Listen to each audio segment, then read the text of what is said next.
It's week 8 now of my late to tennis journey, and I think this is a point where tennis has started to feel less like something I'm trying, but more like something that's becoming part of my life. And I didn't expect that. When I started at 45, I thought this would just be another thing to do, something to keep active, something to learn.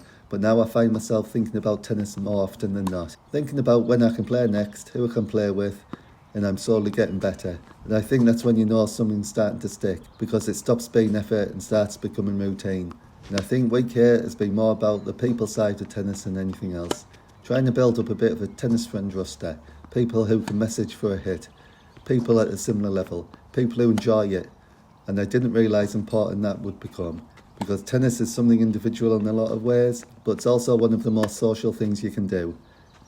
At somewhere like David Lloyd's, you can start recognising faces, you have quick conversations, you ask people how long they've been playing, you realise everyone's on their own journey, and I think that's what makes it less intimidating, because you stop feeling like an outsider, you start feeling part of something. I've been trying to get in the double scene a bit more, because double feels like a different kind of tennis. Less pressure, more social, more understanding of positioning and teamwork. And honestly, I think doubles is probably where a lot of people really settle into this sport.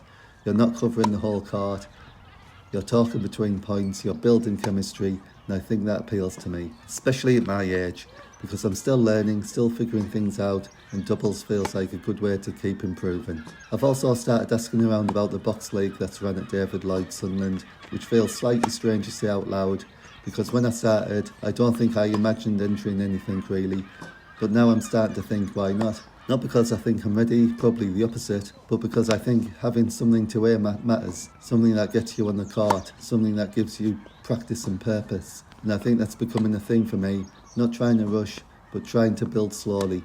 And I think that's why I'm enjoying it so much. Because it's not just exercise, it's about learning the sport, it's the structure around it, the people, the routine, the small conversations, the feeling of slowly becoming part of something. And I keep thinking, this is probably what people mean when they talk about finding a hobby that sticks. Not something you force on yourself, something you naturally keep coming back to. And I think tennis has become that. Not because I'm good at it, not because it's easy, but because I genuinely enjoy the process of being in it. And I think there's something really good about starting something later in life, because you appreciate it. You notice the small things, you don't take things for granted, and you don't worry if you look silly, because everyone starts somewhere. And I think more people over 40 should give themselves permission to become beginners again. They'd probably surprise themselves, because there's still a lot of life left, still time to build routines, still time to meet new people. And maybe that's what this whole thing is becoming for me.